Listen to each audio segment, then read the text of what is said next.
கடந்த 24 மணித்தியாலத்தில் அதிகமாக அல்ல 24 மணித்தியாலத்துக்கு மேலே கிட்டத்தட்ட ஒரு 48 மணித்தியாலமாக அதிகமாக சமூக வலைத்தளங்களையும் செய்தி ஊடகங்களையும் பேசப்படுகின்ற ஒரு விஷயம் இந்த ரஃபா அல்லது ராஃபா அப்படின்னு சொல்லக்கூடிய இந்த பிரதேசம். இந்த பிரதேசம் எது, எங்கே இருக்குது, என்ன நடக்குது, இதனால் இது பேசப்படுறதுக்கான காரணம் என்ன, நிறைய விஷயங்களை நீங்கள் சமூக வலைத்தளங்களையும் செய்தி ஊடகங்களையும் நீங்கள் பார்த்துருப்பீங்க. நம்ம வீடியோ பார்க்குறவங்க இதை அறிஞ்சு கொள்ளணும், இதையும் நம்ம சேனலில் இருக்கவங்களுக்கு தெரியப்படுத்தணும் அப்படின்றதுக்காக தான் இந்த வீடியோ. நீங்கள் நிறைய பேர் வேறு சேனலில் இருந்து நீங்கள் இதெல்லாம் பார்த்துருப்பீங்க. இருந்தாலும் இப்போ இந்த விஷயம் தொடர்பாக நம்ம சேனலில் இருக்கவங்களுக்காக இந்த வீடியோ. உங்களுக்கே தெரியும், காசா இஸ்ரேல் பிரச்சனை அது தொடங்கப்பட்ட நாளிலிருந்து பல விமர்சனங்கள், பல எதிர்ப்புகள், குற்றச்சாட்டுக்கள், நிறைய விஷயங்கள் தொடர்ச்சியாக இருந்து வருது. இன்னும் அது தொடர்பான பேச்சுவார்த்தைகளாக இருக்கட்டும், அந்த யுத்தம் தொடர்பான நடவடிக்கைகளாக இருக்கட்டும், தொடர்ந்தும் இந்த நிமிடம் வரைக்கும் நடந்து கொண்டு தான் இருக்குது. இஸ்ரேலுக்கும் காசாவுக்கும் இடைப்பட்ட இந்த யுத்தத்தின் காரணமாக இதுவரைக்கும் கிட்டத்தட்ட 40,000 முதல் 50,000க்கும் அதிகமான பொதுமக்கள் பலியாகி இருக்காங்க அப்படின்னு சொல்லி நம்பப்படுது. அந்த அளவுக்கு மிக மோசமான ஒரு பாரதூரமான அப்பாவி மக்களை கொண்டு குவிக்கின்ற ஒரு யுத்தமாக இது கடந்த காலங்களில் நடந்து வருது. இந்த காலத்திலும் கூட இவ்வளவு நாடுகள் இதனை பார்த்து கொண்டு இருந்தும் இதனை யாராலும் தடுக்க முடியாத அளவுக்கு பொதுமக்கள் மீதான தாக்குதல் தொடர்ச்சியாக இடம்பெற்று வருது. இந்த தாக்குதல் தொடர்பாக செய்திகளில் நாங்கள் நிறைய பார்த்துருக்கோம், நிறைய கேட்டுக்கொண்டிருக்கோம். இந்த நிமிஷம் வரைக்கும் இந்த ரஃபா அப்படின்ற பிரதேசம் ஏன் திடீரென பேச பொருளாக மாறி இருக்கு, என்ன இங்கே நடக்குது அப்படின்ற ஒரு கேள்வி நிறைய பேருக்கு இருக்குது, நிறைய தேடல் இருக்குது.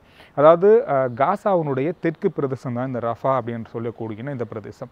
இந்த பிரதேசத்தில் இருக்கிற மக்கள், இந்த பிரதேசத்தில் முதல் மக்கள் குறைவாக இருந்தாலும் இப்போ அதிகமாக அங்கே மக்கள் தங்கி இருக்காங்க, வாழ்கிறாங்கன்றதை விட தங்கி இருக்காங்க. அதாவது இஸ்ரேலுக்கும் காசாவுக்கும் இடைப்பட்ட இந்த யுத்த காலத்தில் காசாவில் இருக்கிற பல பிரதேசங்களை நோக்கி இஸ்ரேல் விமான தாக்குதல்களாக இருக்கட்டும், தரைவழி தாக்குதலாக இருக்கட்டும் தொடர்ச்சியாக நடத்தி வந்தாங்க. ஆனால் அங்கே என்னதான் இங்கே பொதுமக்கள் உயிரிழக்கிறாங்க, இதை நிறுத்துங்க அப்படின்னு சொல்லி பல நாடுகளே, அமெரிக்கா மிக மிக நெருக்கமான நாடு இஸ்ரேலோடு, ஆயுதங்களை கூட இந்த போருக்காக வழங்கி கொண்டிருக்கிற நாடு. அவங்க கூட சொல்லியிருந்தாங்க பொதுமக்கள் மீது தாக்குதல் நடத்த வேணாம், அப்படி நடத்துவதாக இருந்தால் உடனடியாக இந்த யுத்தத்தை நிறுத்துங்க அப்படின்னு சொல்லியும் கூட இஸ்ரேல் இன்னும் அதனை பொருட்படுத்தாமல் தொடர்ச்சியாக தாக்குதல்களை நடத்தி கொண்டிருந்தது.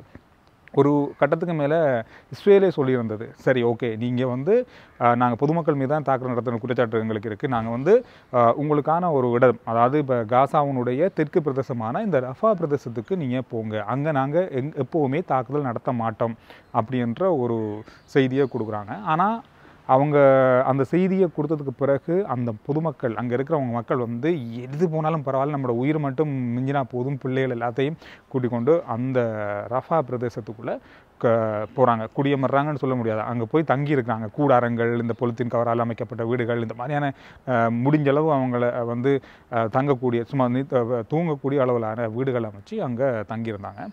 இந்த கடந்த ஒரு 2-3 நாட்களாக இஸ்ரேலிய விமானப்படை விமானங்கள் ரஃபா பிரதேசத்திலும் தாக்குதல் நடத்த ஆரம்பிச்சிருக்கிறது. மிக மோசமான தாக்குதல்களை கடந்த மணித்தியாலங்களில் நடத்தி இருப்பதாகவும், அதனால் பல ஆயிரக்கணக்கான மக்கள், நூற்றுக்கணக்கான அல்லது 30-40 பேர் உயிரிழந்திருக்காங்க அப்படின்னு சொல்லப்பட்டாலும் இந்த பிரதேசத்தில் ஆயிரக்கணக்கான மக்கள் இதுவரைக்கும் உயிரிழந்திருக்காங்க. குழந்தைகள் உள்ளிட்ட மிக மோசமான அளவில் பாதிக்கப்பட்டு உயிரிழந்து கொண்டிருக்காங்க. இதற்கு இஸ்ரேல் சொல்கிற காரணம் என்னென்னு சொன்னால், அப்போ சொன்ன இஸ்ரேல் இந்த பிரதேசத்தில் நாங்கள் தாக்குதல் நடத்த மாட்டோம்னு சொல்லி, ஆனால் இப்போ தாக்குதல் நடத்துறதுக்கு காரணம் இங்கே 2 தீவிரவாதிகள் இந்த பிரதேசத்தில் நுழைஞ்சிருக்கிறதா தங்களுடைய உளவுத்துறை சொல்லியிருக்கு. அவங்கள இல்லாத ஒழிக்கிறதுக்காக தான் இந்த தாக்குதல் நடவடிக்கையை நாங்கள் செய்து கொண்டிருக்கோம் அப்படின்னு சொல்கிறாங்க. ஆனால் அங்கே இருக்கிற அத்தனை பேரும் பொதுமக்கள்னு சொல்லப்படுது. பொதுமக்கள் தான் இதுவரைக்கும் உயிரிழந்திருக்காங்க. இன்னும் தொடர்ச்சியாக இந்த தாக்குதல்கள் நடந்து கொண்டிருக்குன்னு சொல்லப்படுது. அதனால் மக்கள் இப்போ உலகத்தில் இருக்கிற அனைவருமே கொஞ்சம் காசா இஸ்ரேல் பிரச்சனை பக்கமாக ஓகே, இது வளமை நடக்கிற சண்டை தானே அப்படின்னு சொல்லி ஒதுக்கி வச்சுருந்தாலும் இந்த 2-3 நாட்களாக மிக அவதானமாகவும் மிக சோகத்தோடும் மிக கவலையோடும் பார்க்குற ஒரு விஷயமாக மாறி இருக்குது. கிட்டத்தட்ட நீங்கள் பார்த்தீங்கன்னு சொன்னால் இலங்கையில் நடந்த அதே மாதிரியான உயிரிழப்புகளும், அதே மாதிரியான தாக்குதல்களும், அதே மாதிரியான மக்களுடைய அவலங்களையும் கிடைச்ச இந்த வீடியோக்களையும் இந்த ஃபோட்டோஸ்களையும் ட்விட்டர்லையும் சமூக வலைத்தளையும் பார்க்கும்போது நமக்கு வந்து அந்த மாதிரி ஒரு ஞாபகம் வந்துச்சு. அந்த நாளில் வந்து சமூக வலைத்தளங்களோ அல்லது செய்தி நம்ம தனியாக இயங்கக்கூடிய இந்த சோஷியல் மீடியாக்களோ அதிகமாக இருக்கலை. செய்தி ஊடகங்கள் மட்டும்தான் இருந்தது. அதுவும் தணிக்கை செய்யப்பட்ட செய்திகளை தான் நாங்கள் பார்த்தோம். அது இப்போ வந்து சமூக வலைத்தளங்கள் நம்மலாம் பேசுகிற அளவுக்கான சுதந்திரங்கள் எல்லாம் இருக்குது. அந்த நேரத்தில் இலங்கையில் நடந்த யுத்த நேரத்தில் வந்து இந்த மாதிரி எதுவுமே இருக்கலை. ஆனால் இப்போ அதிகமாக வந்து மக்கள், எல்லா நாட்டு மக்களும், இந்தியாவாக இருக்கட்டும், இலங்கையாக இருக்கட்டும், அமெரிக்காவில் இருக்கிறவங்க கூட இந்த யுத்தத்தை நிறுத்துங்க, அமெரிக்கா நினைச்சா அதை நிறுத்த முடியும் அப்படின்ற ஒரு கோஷம் கூட அமெரிக்காவுக்கு எதிராகவே இந்த காசா பிரச்சனையால் வந்து அமெரிக்காவுக்கு இருக்குது.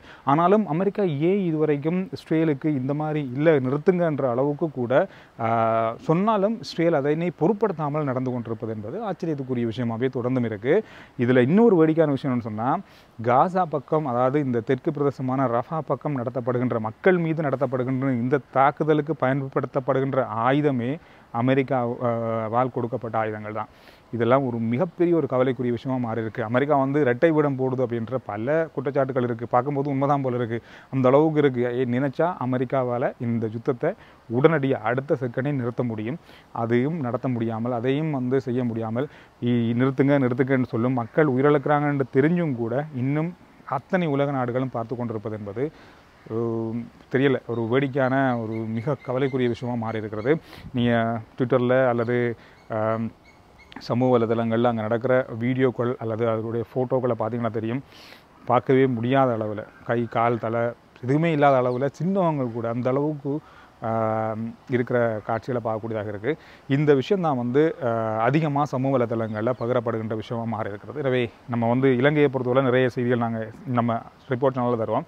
ஆனாலும் அதையும் தாண்டி நான் இன்றைய நாளில் ஒரு முக்கியமான செய்தி எது இருக்குது இலங்கையில் அப்படின்ற தேடி பார்க்கும்போது இதை தாண்டி போகலாம் இருக்குது. அந்த அளவுக்கு சமூக வலைதளங்களில் செய்தி ஊடகங்களில் சர்வதேச ஊடகங்கள்லாம் பயங்கரமாக விமர்சிக்கப்படுகின்ற அதிக எதிர்ப்புகளை வந்து இந்த தாக்குதலுக்கு எதிராக சொல்லப்படுகின்ற விஷயம்தான் இருக்குது. அது மட்டும் இல்லாமல் மக்கள் வந்து அதிகமானவங்க, கிட்டத்தட்ட பில்லியன் கணக்கான பதிவுகள், இந்த ரஃபா பற்றிய பதிவுகள் வந்து சமூக வலைதளங்களில் பதிவிடப்பட்டிருக்கிறது. அந்த மக்களுக்கு ஆறுதல் தெரிவித்து அந்த மக்களுடைய இந்த இழப்புகளை தவிர்க்கணும் அப்படின்ற கோஷங்களை எழுப்பி இந்த உலகத்தில் உள்ள அத்தனை இன மக்களும் வந்து இதற்கு எதிராக இந்த பதிவுகளை விட்டுருக்காங்க அப்படின்றது மிக மிக வரவேற்கக்கூடிய ஒரு விஷயமாக மாறி இருக்கிறது.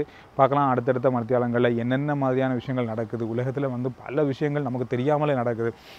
இப்போ காசாவுடைய தெற்கு பிரதேசமான ரஃபா பிரதேசத்திலிருந்து அதிகமான செய்திகள் நமக்கு வராது. இருந்தாலும் சர்வதேச ஊடகங்கள் மூலமாக வர செய்திகளை வச்சு பார்க்கும்போது மிக மிக கவலைக்குரிய மிக மிக மோசமான ஒரு தாக்குதல் அங்கு நடைபெற்று கொண்டிருக்கிறன்றது மட்டும் நிச்சயம்.